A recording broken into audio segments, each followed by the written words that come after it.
Second Chronicles chapter 4. He made a bronze altar 20 cubits long, 20 cubits wide, and 10 cubits high. He made the sea of cast metal, circular in shape, measuring 10 cubits from rim to rim and 5 cubits high. It took a lining of 30 cubits to measure around it. Below the rim, figures of balls encircled it, 10 to a cubit. The balls were cast into two rows in one piece in the sea. The sea stood at 12 balls, 3 facing north, 3 facing west, 3 facing south, and 3 facing east. The sea rested on top of them, and their hindquarters were together toward the center.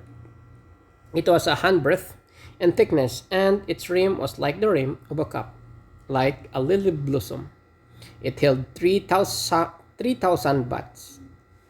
He then made 10 basins for washing and placed 5 on the south side and 5 on the north. And them the things to be used for the burnt offerings were rinsed, but the sea was to be used by the priest for washing. He made 10 gold lampstands according to the specifications for them and placed them in the temple, 5 on the south side and 5 on the north. He made 10 tables and placed them in the temple, 5 on the south side and 5 on the north. He also made 100 gold sprinkling bowls.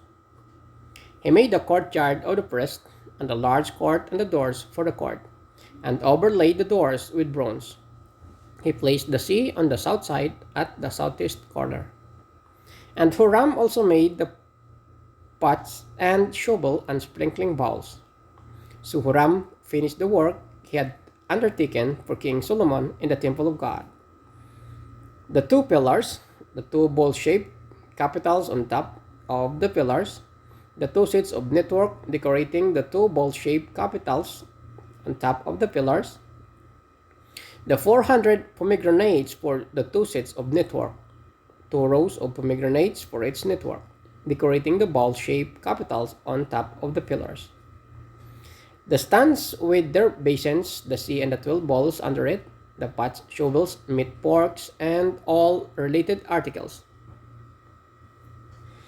All the objects that Huram Abi made for King Solomon for the temple of the Lord were of polished bronze.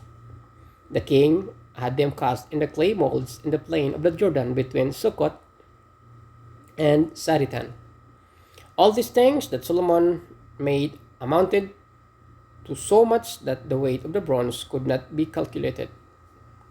Solomon also made all the furnishing that were in God's temple: the golden altar, the tables on which was the bread of the presence, the lampstands of pure gold with their lamps, to burn in front of the inner sanctuary as prescribed. The gold plural work and lamps and tongues, they were solid gold. The pure gold wick trimmers, sprinkling bowls, dishes, and censers. And the gold doors of the temple, the inner doors to the most holy place, and the doors of the main hall,